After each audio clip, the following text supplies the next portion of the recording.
The active volcanoes, big storms, raging rivers. It's a spectacular place. And I think in a lot of ways, that's why I felt so strongly that it was worth, like, this place cannot succumb to kind of our never-ending quest for more. We must somehow protect this wild place. Episode 322, a solo horseback journey across Patagonia with Nancy Pfeiffer.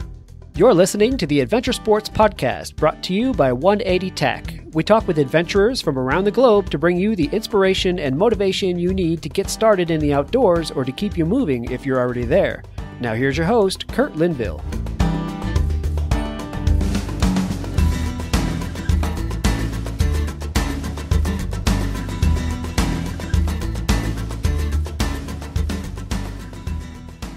Hello, friends. Thank you again for listening to the Adventure Sports Podcast. Kurt here. I have Nancy Pfeiffer on the horn here today, and she has an amazing story to tell. This story is about culture.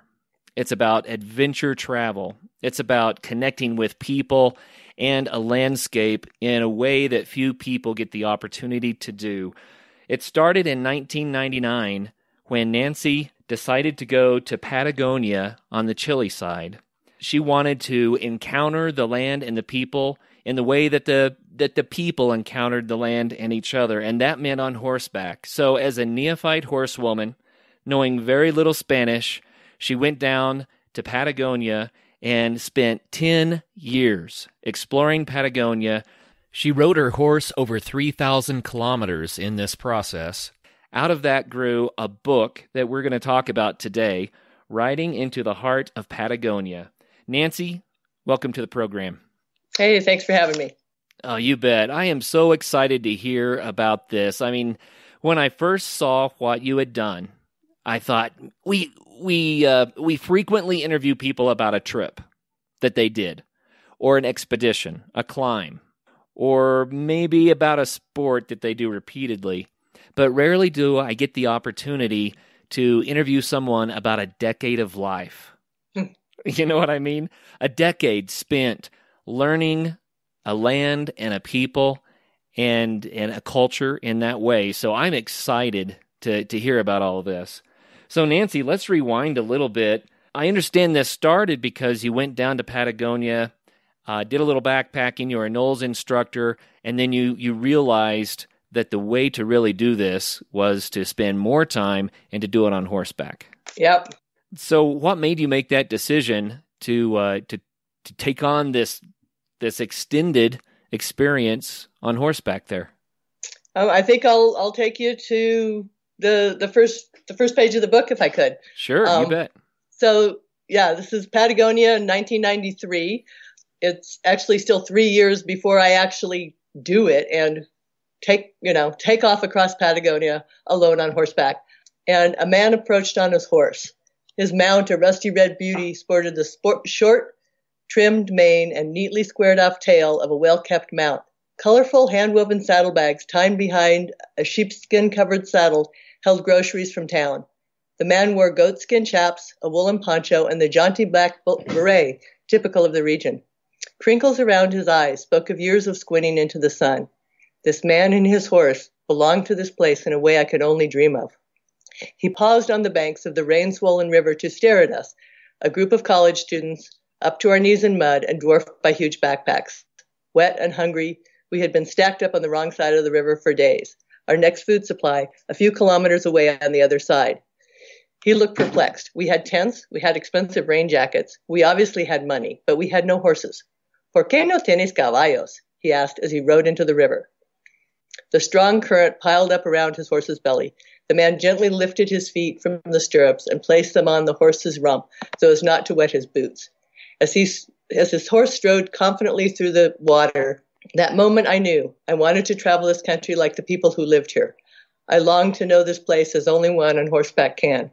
Having ridden horses only a few times in my life, I knew practically nothing about them. This was irrelevant. There was a 13-year-old girl inside of me who desperately wanted a horse. Wow. So then after that, you had 10 years of experiences. kind of encapsulate that for us. Put some parameters around it so we understand how it kind of all transpired. Yeah, actually, more like 20 years. So it took me 3 years from knowing I wanted to do this to having been on a horse a few times in my life and actually getting the guts to do it. So in 1993, I took off. I couldn't get anybody to go with me, so I went alone. And I think my first leg of the journey ended up being 300 or 400 miles, headed basically south on a horse. And over the course of the next 10 years, basically the people of Patagonia took me in and they taught me what I needed to know about horses, and then also just a lot about life and living and perseverance and things that come from living in a really harsh landscape. And slowly but surely, I kind of fell in love with the place. And initially, I was pretty much a tourist on a horse, but I became much more immersed in that. And then in 2007, there was a huge push to dam Patagonia's largest rivers. And the people of Patagonia were adamantly against that. And all of a sudden, these people were now my friends, and their problems were my problems. I ended up riding in the Cabalgata Sin Represas, which was a 330-kilometer horseback ride in protest of the dams. We started as 30 people in the town of Cochrane, and we rode into the capital town of Coyhaique at 125 people on horseback. Nice. You know, I heard of that ride. That ride has gotten some acclaim around the world now. Yeah, and you know, in the end, it worked. The Bacher and the Pasco River are not slated to be dammed. So, you know, there's a grassroots environmental protest on horseback that actually came to good fruition. So being involved in that ride was kind of a life-changing experience, to ride beside the sons and daughters of the people who settled the land and whose farms were potentially going to be flooded. Was just an amazing honor. And I felt like I needed to tell their story. So this story begins with me taking off across Patagonia and ends in the plaza with 125 horses on the protest ride. And then I probably did another 1,000 miles or so after that. So there's a lot more miles after the book of me wandering aimlessly around Patagonia on horse because I love it. Wow. I know personally that when I've traveled to an amazing area, it seems like there's never enough time to take it all in. And there's always that yearning. What would it be like to live here? To stay long enough to actually know the people and to know the weather and to know the land? Well, you did that. You took the time to actually get to know Patagonia on a level that very few Americans would ever get the opportunity to. And I'm jealous. I'm really jealous. I did. And I looked at, you know, living in Patagonia for the rest of my life. I looked at that pretty hard, but now I'm here in Alaska, and Patagonia is a huge part of my life. Well, you know, just riding a horse around Alaska would make a great program too. But let's go back to Patagonia. I was pretty naive when it came to Patagonia. Here's what I knew about Patagonia. I'd seen the National Geographic pictures. I had known about the clothing line, right? And the way that had been marketed. That's about it. Forgive my ignorance, but educate us a little bit. What is Patagonia, and what kind of landscapes does it encompass? What's it really like? No, it's totally understandable. When I first told one of my former employers up here that I had gotten a job in Patagonia, he thought I was going to work for a clothing manufacturing company. So, yeah, Patagonia is a place. It's not even a specific country.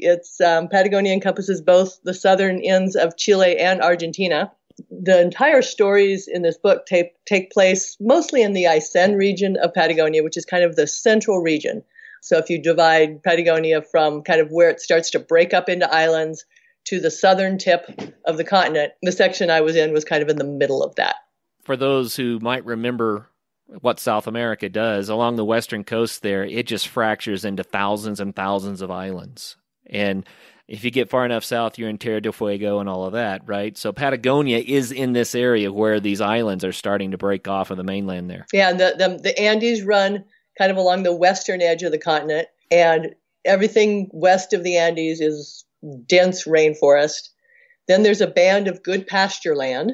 Then it becomes the Pampas, which is basically the desert as it reaches out towards Argentina. So most of the horse travel was along this good pasture land in about a 25-mile ride, or you could go from desert to jungle. Only on one particular trip did I dare go into the wet, dripping western part of Patagonia on a horse. And how'd that turn out? Does that work? Yeah, it was a tough trip.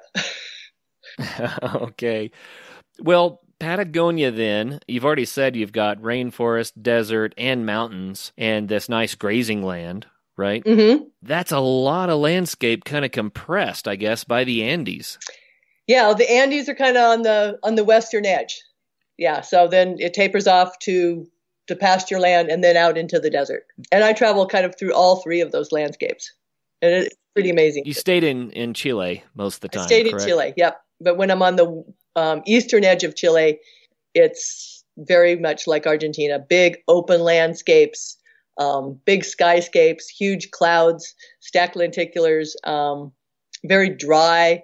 You don't really need a trail because you can go almost anywhere. By the time you're on the west side, you have to have a trail. So I'm definitely standing on the backs of all of the people who've traveled before me, because there's no way you can get a horse through there unless somebody has recently kept the trail maintained. And, you've got vegetation in your face most of the day. Let's rewind a little bit. I would like to know more detail about your decision to go down there on horseback.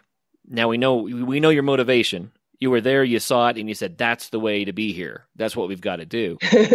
But there's a lot more to this story. There are very few women who say, I'm going to go to a country where I don't know the language, and I'm going to go, my mode of travel being horseback, though I really don't know that much about horse care and horse riding and that sort of thing, right? How did you get to the point where you were confident enough to say, I'm going to do this? That's a little bit crazy, but that's kind of my mode. I tend to take off on a lot of kind of crazy trips. Sometimes I can talk people into it and sometimes I can't. Having horses and learning about horses and having horses in my life had been a dream since I was, that 13-year-old girl who desperately wanted a horse growing up in suburbia. And at 38, I decided, okay, I'm going to learn to ride horses. And I took horseback riding lessons with 13-year-old girls in a ring. Nice. And learned as much as I could. So the horse is a major part of the culture and the lifestyle in this region. Share a little bit with us about that. Yeah, it's changing as well. The automobile is definitely coming in, but there's still a lot of farms that are only accessible by horseback. People, they go to town to get groceries on horseback. They go visit their neighbors on horseback. Kids go to school on horseback. And so by traveling by a horse, you get two things. You get, just the incredible joy of traveling on a horse, but also you get taken in like one of the neighbors. So all of a sudden you're not, like a strange person from some other country. If you come in on a horse, it's somehow different. You're taken in, and pretty soon you're sitting around talking about the cows, and the people in the last valley, and kind of what's going on in the next valley. And in a lot of ways, you're the newspaper. So I feel like I really got kind of taken in, and in a lot of ways, people of Patagonia put me under their wing and taught me what I needed to know. Can you tell us a story that kind of exemplifies that for us? How was it that the people took you under their wing and taught you? Okay, so at one point I'd reached the southern end. I couldn't go into Argentina, and there was a big lake keeping me from going south. So I was kind of revamping my trip and turning around and going north. And I had just a day to spend, and I'm out riding. And there's a couple of men and about 100 goats, and they're moving a herd of goats. And I see them in the morning, and we pass saludos and say hello. And I see them again in the afternoon, and they're taking their afternoon break. And they do the very common thing there, which is to call out "mate, amiga," which is, come have tea, friend. And so I stop. We drink their traditional tea, which is the mate. It's kind of done any time you meet someone. You have this mate drink. And then we proceed to roast up some goat over the fire. And then everybody kind of falls asleep for a nap in the sun.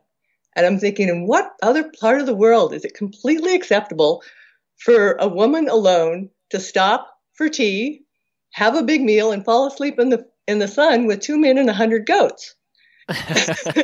And it's that kind of easy hospitality. I mean, how many of us could just open our door and holler out into the road, "Hey, do you want to come in for tea?" to some stranger? And yet that happens all the time down there. It's really normal. And it's a wonderful kind of way to live. That's neat. That's neat. I would assume this happens a lot then, if this is the norm, right? Mm-hmm. So you really got to know the people quite well then. Yeah. No, I have definitely some people who are lifelong friends down there now.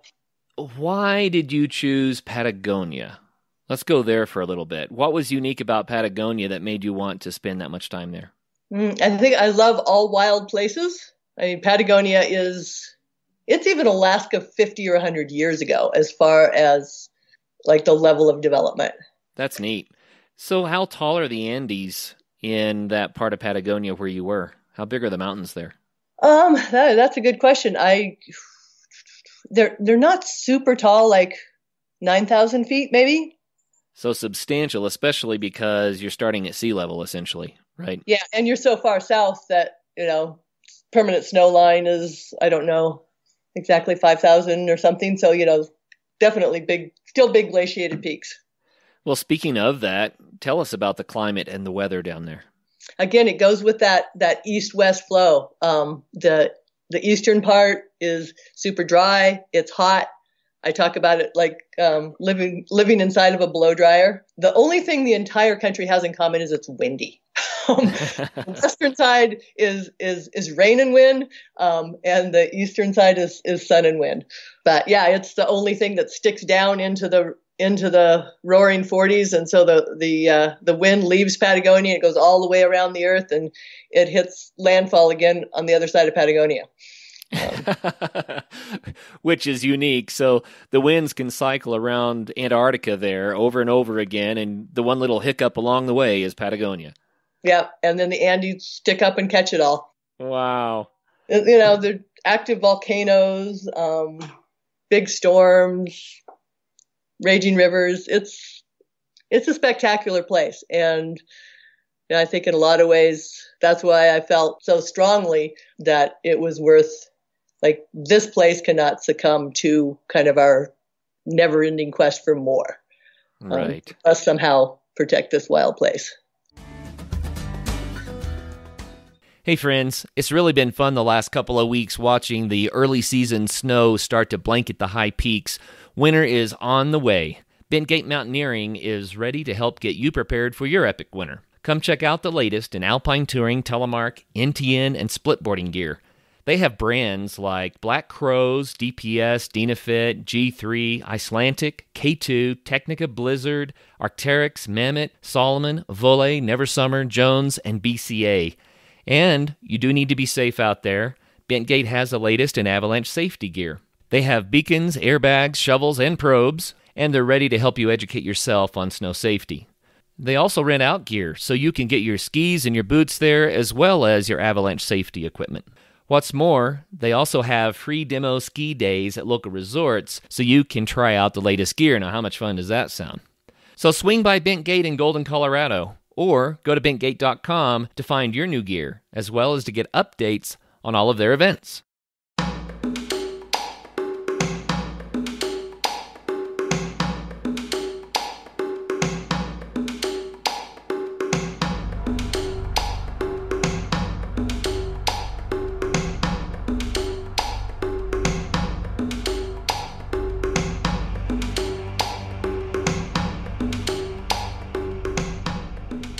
So what is being done to protect it? Well, at this moment, the big threat to Patagonia was damming the Bacher and the Pasco River. And that's kind of the tip of the iceberg in that they have a lot of cheap energy there in the form of free-flowing rivers. There's a world out here hungry for cheap energy. And one of the things that would bring all kinds of industry like aluminum smelters and things that are looking for cheap energy into Patagonia. And I think the president of Chile said it best at one point, was in Puerto Aysén, where they were talking about putting in a big aluminum smelter, and looked at, the tremendous mountains and this beautiful fjord and said, this is no place for an aluminum smelter. So Nancy, do you know, were these foreign interests that were wanting to build these dams, or was it more internal to Chile, or, what was going on politically there? Yeah, I can't really speak, too deeply politically what was going on. But I know that, the people of Patagonia did not feel like they were getting a good deal. I can't speak for every single person in Patagonia either, but all of the people I knew were adamantly against this. Yeah, they were not, no one there would get electricity out of the deal. All the electricity was going north.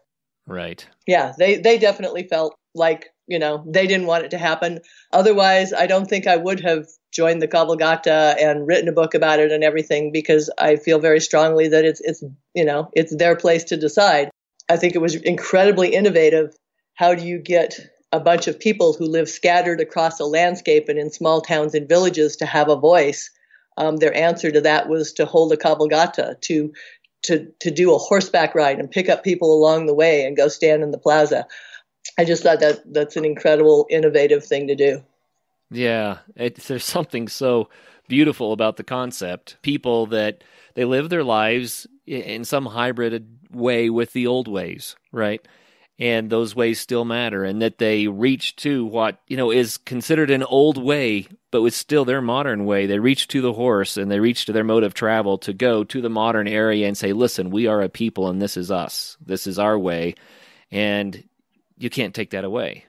And the thing I got from, just being invited into mate in hundreds of homes was a real sense of people who feel like they have enough. Rural Patagonia isn't desperately poor. People, to a large extent, they have a house, they have food, every child goes to school, and that they're very proud of what they have, and they know enough of the outside world to know that there's some reason that everybody comes to Patagonia and just goes, wow, what you have here is so incredible. A lot of them know enough to know that everywhere isn't like that.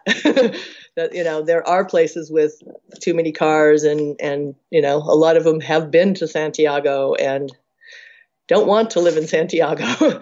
Well, what does it mean to you that they know that they have enough? Translate that for us. It seems like conversations don't necessarily revolve around what somebody has just bought or is wanting to buy. Kind of a level of contentment I often don't feel outside of Patagonia. You didn't tell me you were going to ask hard questions. It is a hard question. One of the reasons I ask is because in my limited travels, I made it to Kenya, and there was perspective there that the West had it all, that the West was rich, and that everyone needed to have what the West had. It was really kind of awkward because that wasn't my feeling. The people had kind of been sold the American dream from, 5, 6, 7,000 miles away. And I'm not going to say the American dream is bad. I'm just going to say that it changed their perspective of their own lives. They weren't satisfied. They didn't feel like they had enough. I think that is coming to some people in some parts of Patagonia as well. I think television was really late getting to Patagonia. I did not personally know anybody who had a television until the late 90s. Yeah, I can't say it's not there and it's not coming, but that was the impression I got. Yeah.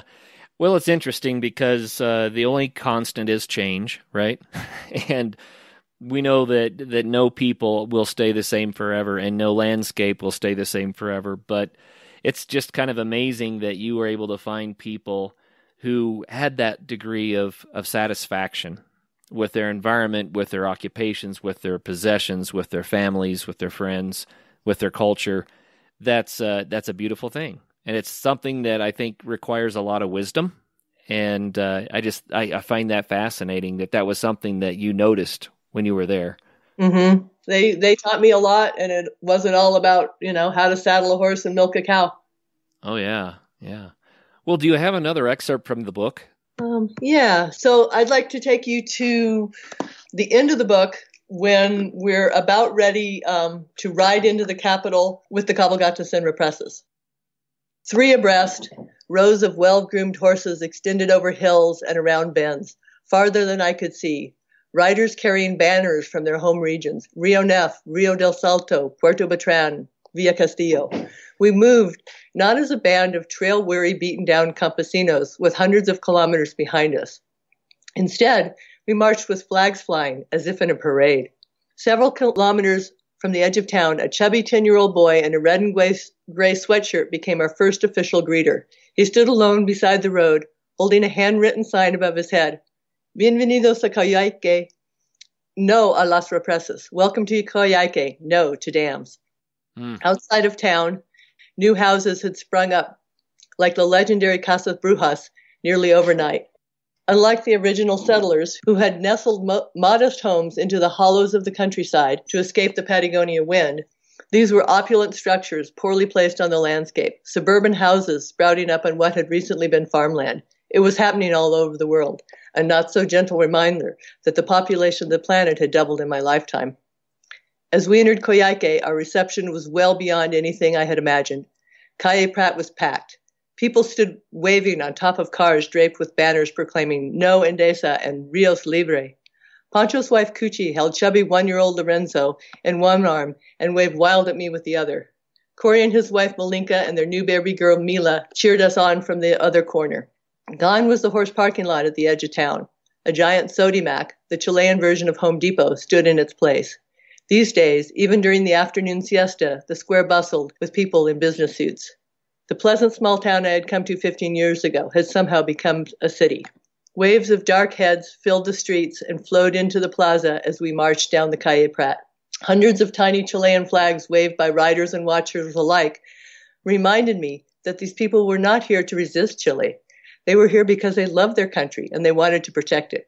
We were not the only people who had traveled a long way to be here that day. Signs marked the gathering areas for people from outlying communities.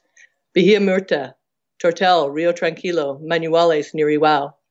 I saw folks from Coyhaique and Lago Verde. I caught glimpses of people I hadn't seen in years. My urge to stop and share a beso with friends had pushed aside by the momentum of the parade. I could only wave wildly as familiar faces appeared and then disappeared in the crowd. My spirit soared with the power of waving flags and yelling in unison, Endesa entiende, la vida no se vende. Endesa, understand, life is not for sale. But while observing a moment of silence outside Endesa, Hydro Asen's office in Coyhaique, I cried silently into my sunglasses. I love what you said there, that the people aren't there to fight against Chile. They're there because they love it. They want to protect it. That's beautiful. Yeah, a crowd of people, everyone with a tiny Chilean flag. Yeah, that's great. Yeah, you make me want to have been there. Yeah, it was a historical event. Yeah, no doubt about it. So the book, again, is Riding into the Heart of Patagonia by Nancy Pfeiffer. And Nancy, I'm going to spell your last name for everybody. That's Pfeiffer. So Nancy, how can people get a hold of the book? What's the status of the book right now?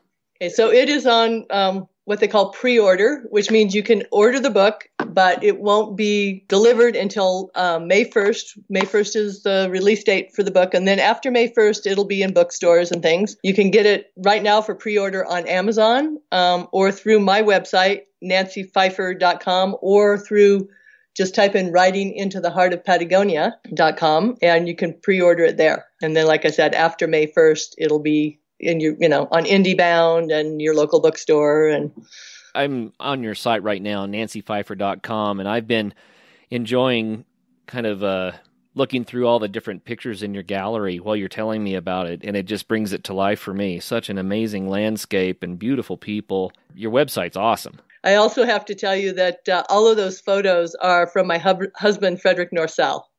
Oh, that's fantastic. So I wasn't married when I did the trips that are in this book, but like I said, I did another 1,000 miles or so afterwards, and he came with me on a few of those trips. Pretty much most all of the images are his. Well, I saw his name on the prints, and I was thinking, well, how does that work in? And I'm glad you explained it. The pictures are just breathtaking, and it makes me want to go. It makes me want to see it for myself. Well, hey, will you tell us what it was like, just kind of in general, to see a landscape like this from horseback? What was a day like? Can you just kind of take us through the rhythm of the experience? One thing I learned during my travel was what is a traveling day and what isn't. I would travel on pretty much every kind of a day. Some of the locals would look at me and just like, why are you traveling on a day like this? It is blowing and raining horizontally. So I think I learned what would be the word for that? It just where I went or when I went wasn't of any great importance to anybody on the planet. So yeah, it was more about being there. Yeah, on a traveling day, get up, I'd probably enjoy some mate or some coffee and breakfast while I watch my horses graze. I just really enjoy watching horses graze. And then I'd go get the horses, saddle them up, had a pack horse. I did some legs of the journey with other people. So once I'd done a couple legs, people started to have confidence and be willing to join me. So we'd saddle up the horses and ride all day. The trails could be anything from pretty easy, fast going, but most of the time they were rugged. There'd be maybe a crux river crossing that day or a really treacherous mud wallow. Days that I didn't lose the trail were really rare. Days that there was no epic and nothing of note to write down in my journal were incredibly rare and precious. Some of the trails that I did, one of them hadn't been traveled probably in 7 years. So it was pretty overgrown, hard to find the trail. A lot of the trails that I did, I tended to travel early in the season, so maybe nobody had been over that pass yet that year. So, but I also liked how having to find the trail, work your way through the landscape, kept your brain engaged. Where there were sections I had to do along dirt roads and along the highway, and they were just separated by this strip of gravel, like, 2 cars wide. It took my brain out of the mode of being as engaged in the landscape as when you have to really keep on it to find the trail. And I found road travel incredibly boring. The 180 Flame is the ideal alternative to bulky and fragile gas-burning camp stoves. The 180 Flame utilizes fewer parts with minimal weight and maximized reliability. The locking tab and slot design means there are no hinges, welds, or rivets to fail you in the field. Cook your food and boil water quickly using only small amounts of natural fuels including twigs, grass, pine cones, and leaves. Weighing just 6.4 ounces, the 180 Flame is the ideal alternative to a backpacking stove. You can find your new Flame at 180tac.com or a retailer near you. 180 Flame. Think big, pack small.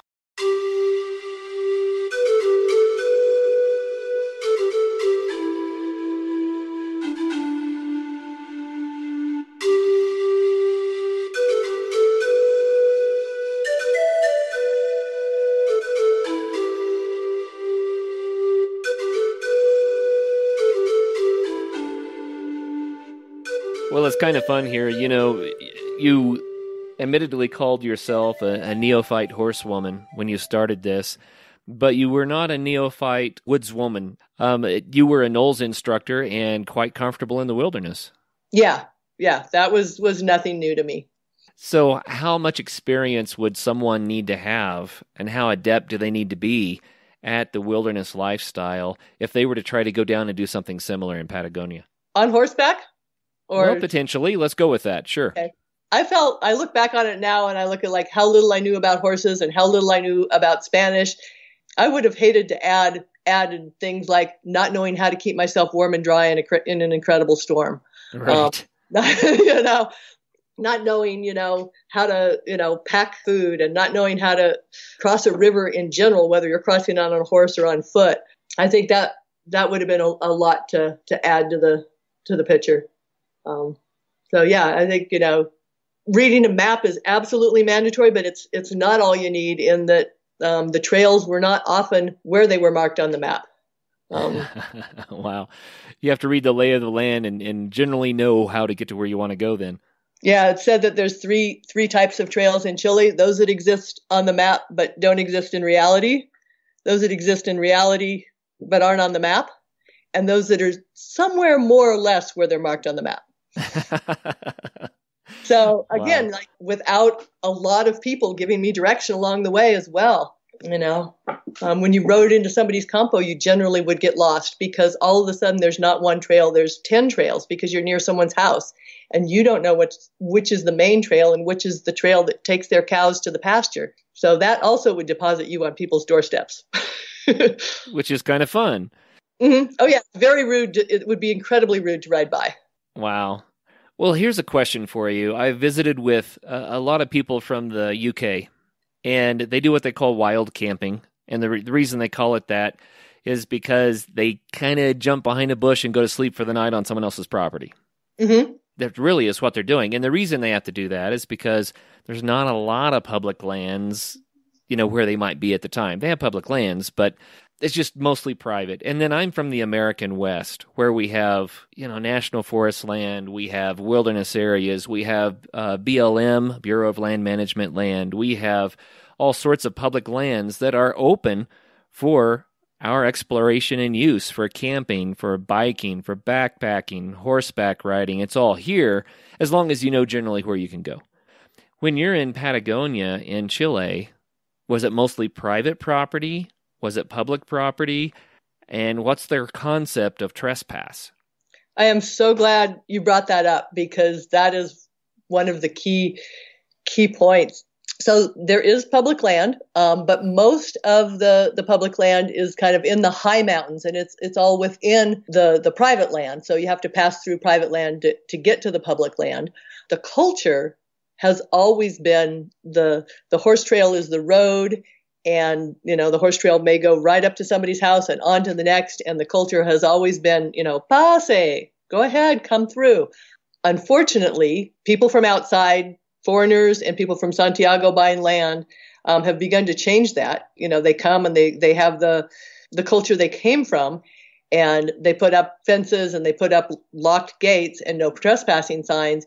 And then everything back of that valley is closed to you. So the days of being able to do the kind of horse trips that I do down there are very quickly potentially coming to an end. And it's never been the law, but it's always been the culture that people could pass through. But, the culture is changing with other people. And the other thing that's happening is the coming of the automobile, which means that the people are more capable to steal things. I've had people literally say to me, "Oh, don't worry, there's no bad people here." In other words, it's fine for you, to camp and sleep here. It's fine for you to leave your saddle beside the road because there's no bad people here. Because I knew everybody in the valley. Right. Unfortunately, that's changing too. As soon as you can drive a truck into there, then everybody on the planet can be there. Yeah, I've had the wood stove stolen out of my cabin there. And the wood stove was stolen by somebody who had the kind of four-wheel drive truck that I could never afford in order to get back into that cabin and steal that wood stove. So it is probably one of the biggest changes happening in Chile right now is the difference in outlook on private property. What do you think would happen if that part of Chile were overrun with tourists? I think tourism brings good things. It also brings bad things. The Aysén region has been one of the last regions to have any kind of tourism because it's not easily accessible from either side. You have to pretty much fly there or take a boat there. And, a lot of my friends work in tourism and would like to have tourists come and have a genuine experience and, yes, leave a little bit of money behind. Yeah, sure. It just seems to me that you were encountering a culture and a people in their own way, and that the frequency of the tourism must be fairly low. It still seems like it's authentic. Would that be the right word? Yeah, and the Aysén region is quite hard to get to. You can fly there or you can take a boat there, but the Carretera Austral, the main north-south highway, doesn't actually connect on either end. And so the other huge issue there is the connection of the Carretera Austral. Some people really want it. I would say people really want the highway connected. But right now, it's one of the things I think that's keeping Aysén a little bit quieter. So it's a blessing and a curse. Yeah, I feel like, most of the people no matter how they feel about, the dams and all those other things, most of the people actually do want the highway. But I think a lot of them, too, have never seen that country and realize that where the highway would go would have to equal anything that Norway did as far as tunnels and cutting into mountainsides. And it's always going to be cheaper and easier to go through Argentina than to put a road through that part of Chile.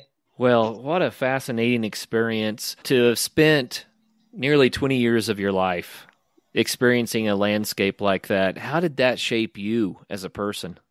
I think I'm actually a different person when I'm in Chile than I am when I'm here, to be honest. I feel like I'm much more patient. I think it's definitely taught me perseverance. Like, I have looked at things people do on a day-to-day level. Like, one of my best friends was hitchhiking into town every day with her son, dropping him off at school, hitchhiking home, hitchhiking back in to pick him up, hitchhiking home again. And this was just normal. This is just like, well, it's lucky that we live close enough to town we can do that. And hitchhiking is very culturally accepted. Everybody does it because not everybody has cars. I look at that and I'm like, oh my gosh, what an incredible burden. Like, why don't you have a school bus? And so I think it's been great for me to look at these things and kind of realize the kind of perseverance that people have. A family whose land had been covered with 3 feet of ash by a volcano, and they were trying to raise sheep, but all their sheep died, so they got cows because cows can eat bushes. And they were sticking to it. They were going to stay on the farm, and their farm was 3 feet deep in volcanic ash. Wow. Yeah, that's perspective, isn't it?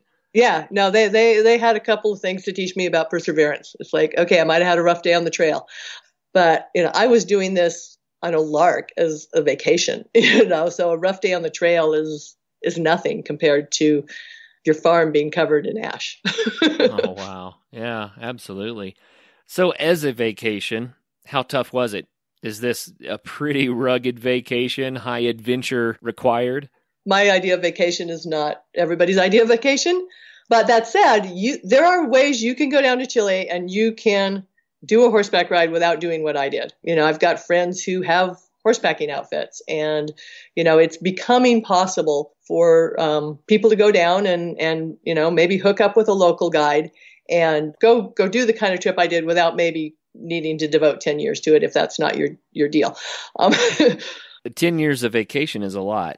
Well, yeah, or, it wasn't 10 years straight, but, without having to get all of those skills that I had to get and to take all the time, there is a way that you can go down and do some horsebacking in Chile and, get a feel for it. And if you fall in love with it as much as I did, then you can keep going for another 10 years. But yeah, it's certainly possible and accessible to pretty much everyone. I would suggest if people do go down there, to go down with a different time frame than your gringo time frame, though. Like, everything is going to take way longer than you expect. Right. So don't try and go on a 10-day trip to Chile. So maybe get a leave of absence from the office before you head down there. Is that what you're saying? Yeah, because if you go with a really short timeline, it's going to take a while to get things rolling, and then maybe they're not going to be able to find the horses or whatever right away. So it's just not quite. You will be happier if you've got some time. Oh yeah, I can't imagine. Because you won't be butting your way against the way things work.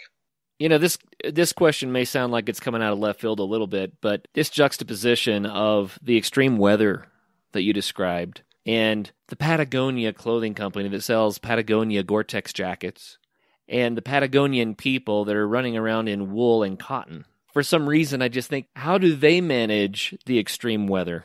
Yep, the typical Chilean horseback rider or gaucho's outfit is a pair of what we call goatskin chivas, which are goatskin pants, a woolen poncho, and a wool hat. And for example, one day I came in riding into a friend's house, and I'd been out probably about half of the day. And I was in my name brand outdoor clothing. We won't say what name brand, but it's my name brand outdoor clothing. But it was old. I don't replace it very often. I don't have a ton of money. So it was old, but I was drenched to the bone, like wet all the way to the core.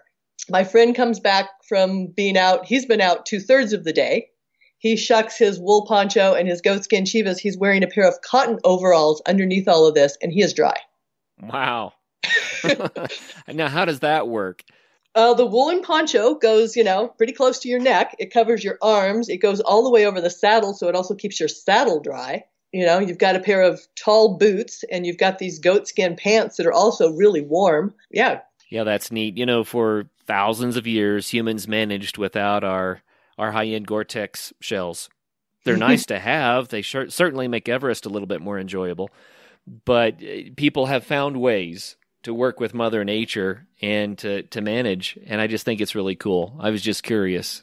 I have been known to wear a plastic bag with the neck and the arms cut out inside of my raincoat. And they're saying, why don't you just get one of our ponchos? Eventually I did. Eventually I kind of went local in my dress, but I think initially I felt like I wasn't a good enough horseback rider to dress like that and not feel like an imposter. When you changed your clothing, did the people's attitudes toward you change at all? Maybe, yeah, probably, yeah. I think too, by then I had several thousand miles under my belt, so like my attitude about what I was doing was different. Initially, right. When people would ask me where I was going, I'd give them the name of the next lake or the next village. Like, there was no way I was telling anybody I was riding that horse 300 kilometers to Cochrane, Right. Because, definitely there were people who were like, oh no, you can't do that. You're a gringa. Look at you. And besides that, it's obvious you don't know what you're doing. After I felt more confident, then, people would ask me where I was going. I'd tell them the truth. Well, what a fascinating experience. So, Nancy, do you have a way to summarize all of this? It's such a huge chunk of time and so many experiences, but is there a way in closing to kind of bring it all together so that we can kind of get a feel for the full impact? I feel like it is an adventure story. There's plenty of adventure in there, but it's really much more Patagonia's story, and it's about landscape and culture and learning what it takes to care about place. What it takes to care about place. I love that. And once again, the name of the book is Riding into the Heart of Patagonia by Nancy Pfeiffer, spelled with a P-F. Nancy Pfeiffer. And Nancy, I would encourage the listeners to go ahead and pre-order the copy. And the reason is because then it'll be such a pleasant surprise when it arrives in May. And if they don't do that, then when May comes around, something else will be on the radar. So it sounds to me like this is a book that needs to be read, especially the idea of this people and this culture and caring for place. I think it's a beautiful thing. So I highly encourage our listeners, go ahead, just pre-order right now. And that way, when May comes, you can tell yourself, oh, it's Christmas in May. Yeah, thanks. Yeah, you bet. Well, Nancy, thank you so much for taking the time to come on the Adventure Sports Podcast and to share with us a little bit of your life-changing experiences in Patagonia. It's a beautiful story, and everyone go to Nancy's website, nancypfeiffer.com. Look at the pictures. I think it just brings it to life. It's so wonderful. But anyway, thank you, Nancy. All right, thank you. And for all of our listeners out there, this show is all about getting people to get out there and have some fun, but the fun has a purpose. It has a reason. And maybe it's not 10, 20 years in Patagonia for you, but find something that will stretch your world and get out there and have some fun. Coming up on Thursday's episode, Sarah Williams is back to talk about her recent 100-day thru hike of the Appalachian Trail. Until then, get out and have some fun.